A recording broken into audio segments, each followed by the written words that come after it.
இன்றைக்கி பிரைடல் விலாகில் நான் எப்படி ரிசப்ஷன் மேக்கப் பண்ண போகிறேன்னு தான் பார்க்க போகிறீங்க. ஸோ இந்த மண்டபம் பார்த்திங்கன்னா எங்கள் மண்டபத்துக்கு ஆப்போசிட் மண்டபத்தில் தான் இருக்குது. ஸோ அங்கே அதாவது எங்கள் வீட்டுக்கு ஆப்போசிட்டில் தான் இருக்குது. ஸோ அந்த மண்டபத்தை வந்துட்டும் இன்றைக்கி தான் ரொம்ப ரொம்ப ஈஸியான ஒரு பிரைடல் இதுன்னு சொல்லலாம். பட் அதாவது லொக்கேஷன் வைஸில் வர்றதுக்கு.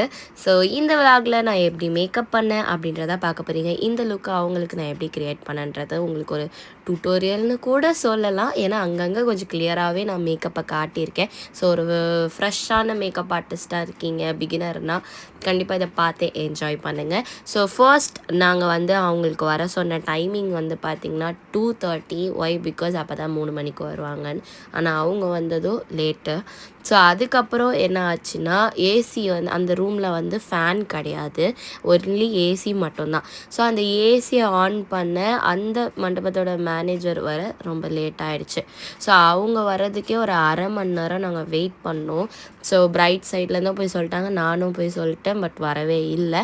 அரை மணி நேரம் கழித்து அவர் பொறுமையாக ஏசியெல்லாம் ஆன் அதுக்கப்புறம் தான் நாங்கள் மேக்கப் பண்ணோம். ஏன்னா அந்த ரூமில் ஃபேன் இல்லை. ஸோ ஏசி ஆன் பண்ணாமல் தான் நம்மளால் நிம்மதியாக இருக்க முடியும். இல்லைனா அவ்வளோ வேர்க்குது, பிரைடுக்கும் நல்லாவே வேர்க்குது. ஸோ அந்த ஒரு ரீசன்னால் நாங்கள் பார்த்து வெயிட் பண்ணிகிட்டு இருந்தோம். ஸோ ஏசி வந்ததுக்கப்புறமா நாங்கள் ட்ரெஸ் எல்லாம் பண்ணிவிட்டு எல்லாமே, ஏன்னா டைம் ஆயிடுச்சுன்றதுனால லாஸ்ட்டாக ட்ரெஸ் பண்ணோன்னா ஃபர்ஸ்டே ட்ரெஸ்லாம் பண்ணிவிட்டு நம்ம உட்காந்துடலாம்னு சொல்லிட்டு நாங்கள் ஹேர் ஸ்டைலுக்கு உட்காந்தாச்சு. நான் எப்போவுமே ஹேர் ஸ்டைல் பண்ணிட்டு தான் மேக்கப் பண்ணுவேன்.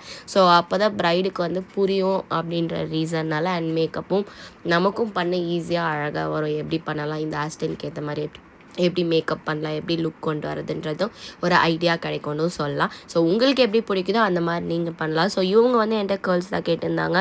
ஆஸ் ஆல்வேஸ் எல்லா ரிசப்ஷனுக்கு வர ப்ரைடும் சரி, ஈவன் என்கேஜ்மெண்ட்டுக்கு வரவங்க கூட என்கிட்ட சொல்கிறது, உங்கள் ப்ரைட்ஸை பார்த்தோன்னே உங்களோட ப்ரைடுக்கு நீங்கள் பண்ணியிருக்க கேர்ள்ஸை பார்த்தோன்னே எனக்கு பிடிக்கிறது உங்கள் கேர்ள்ஸ் ஹேர் ஸ்டைல் தான். ஸோ கேர்ள்ஸ் பண்ணிவிடுங்க அண்ட் மேக்கப்னால் உங்களோட சிக்னேச்சர் மேக்கப் பண்ணிவிடுங்க அப்படின்றத தான் அவங்க சொல்லுவாங்க. ஏன்னா அதை பார்த்தோன்னே அவங்களுக்கு ரொம்ப பிடிச்சிருது. ஸோ நான் வேறு ஹேர் ஸ்டைல் பண்ணுறேன்னு சொன்னாலும் என் ப்ரைட் அதுக்கு ஓகே சொல்கிறதே இல்லை. ஏன்னா அவங்களுக்கு அதுதான் ஃபர்ஸ்ட் டைம் ஃபங்க்ஷன். ஸோ அவங்களுக்கு நடக்கிற அந்த பிக் டேக்கு அவங்களுக்கு விருப்பப்பட்ட ஹேர் ஸ்டைல் தான் பண்ண முடியும். ஸோ என்னால் ஒரு அட்வான்ஸ் லெவலில் வேறு எந்த மாதிரியான ஹேர் ஸ்டைலும் பண்ண முடியல. எப்போவுமே கேர்ள்ஸ் அதில் என்ன டிஃப்ரெண்ட்டாக காட்ட முடியுமோ அதை தான் பண்ண முடியுது. ஸோ ஆனால் அவங்க கேட்ட மாதிரி பண்ணியாச்சு. அவங்களுக்கு பிடிச்ச மாதிரி இவங்களுக்கு கொஞ்சம் ஹேர் தின்னாக இருந்ததுனால அந்த கன்சர்ன்லாம் நாங்கள் வச்சு அதுக்கேற்ற மாதிரி அவங்களுக்கு ஹேர் ஸ்டைல் பண்ணி முடிச்சாச்சு.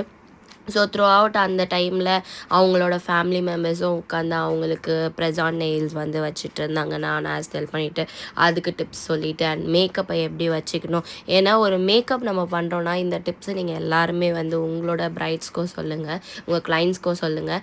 ஒரு மேக்கப் நம்ம பண்ணுறோன்னா அவங்களோட ஸ்கின் டைப்பை முதல்ல நம்ம கேட்கணும். அந்த ஸ்கின் டைப்புக்கு கேட்டால் அதுக்கேற்ற மாதிரி நம்ம ப்ராடக்ட் யூஸ் பண்ணி மேக்கப் பண்ணிங்கன்னா உங்கள் மேக்கப் அவங்க மறுநாள் கலைக்கிற வரைக்கும் கூட அப்படியே தான் இருக்கும்னு சொல்லலாம்.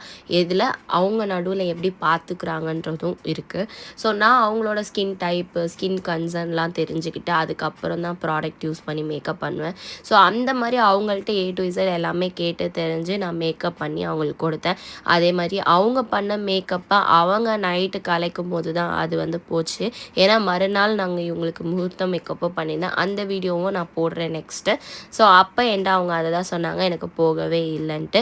இதுக்கு என்னோட எல்லா ப்ரைடுமே என்கிட்ட முன்னாடி சொல்கிறது என்னென்னா, நாங்கள் கலைக்கும் போது தான் நீங்கள் பண்ண மேக்கப் போகுது, அதுக்கு முன்னாடி போகிறது கிடையாது. ஸோ நீங்கள் சொன்னதை நாங்கள் கரெக்டாக பண்ணோம், ஃபாலோ பண்ணோம் அப்படின்னு. ஸோ நான் என்ன சொல்லுவேன்னா, ஒரு மேக்கப் போட்டதுக்கப்புறமா makeup it's not a tattoo. நம்ம ஒன்றும் பச்சை குத்தலை, அவங்களுக்கு எப்போவுமே அந்த மேக்கப் இருக்கிறதுக்கு, கரெக்டுங்களா? ஸோ அப்போது அந்த மேக்கப்பை நம்ம ஒரு சாஃப்டாக ஒரு பூவை எப்படி நம்ம பார்த்துப்போமா அந்த மாதிரி தான் நம்ம பார்த்துக்கணும். ஸோ வேர்த்ததுன்னா நம்ம மேக்கப் இல்லாமல் போட்டு தேய்ச்சி துடைப்போம். அந்த மாதிரி துடைக்காமல் டிஷ்யூ பேப்பர் வச்சு ஜஸ்ட்டு பிளாட் பண்ணி எடுக்கணும். ஒத்தி ஒத்தி எடுத்தாலே போதும். அந்த ஸ்வெட் மட்டும் அந்த டிஷ்யூவில் அப்சர்வ் ஆகிடுச்சுன்னா போதும். அப்படி இல்லையா உங்களுக்கு ரொம்ப கொஞ்சம் மீடியமாக தான் ஸ்வெட் ஆகுது அப்படின்னா ஒரு ஃபேன் காற்றுல நீங்கள் அழகாக நின்றீங்கன்னா அந்த அந்த ஈரம் அந்த ஸ்வெட் எல்லாமே காஞ்சிட்டு திருப்பி உங்களோட ஃப்ரெஷ் லுக் வந்துடும். நீங்கள் என்ன மாதிரி மேக்கப் பண்ணியிருந்தாலும் சரிங்களா. நிறைய பேர் என்கிட்ட சொல்கிறது, கமெண்ட்டில் சொல்கிறது என்னென்னா, நாங்களும் உங்களை மாதிரி நல்லா ஹையர் எண்ட் பிராண்ட் தான் யூஸ் பண்ணுறோம், பட் சொல்கிறாங்க மேக்கப் லாங் லாஸ்டிங்காக இருக்க மாட்டுது, பண்ணும்போதே போயிடுது, இந்த மாதிரியான ரீசன்ஸ்லாம் சொல்கிறீங்க. மேக்கப் வந்து அவங்க ஸ்டேஜுக்கு போகணுன்னு கொஞ்சம் நேரத்தில் போயிடுதுன்னு. ஸோ இதெல்லாம் நடக்கிறதுக்கான ரீசன் என்னென்னா, முதல்ல நான் சொன்ன மாதிரி அவங்களோட ஸ்கின் டைப், ஸ்கின் கன்சர்ன் எல்லாம் நீங்கள் தெரிஞ்சுக்கணும். அதுக்கப்புறம் மேக்கப் பண்ணணும். அதுக்கப்புறமா இப்போ நான் சொன்னேன் பார்த்தீங்களா, இந்த ஸ்வெட்டுக்கான ஒரு டிப்ஸு.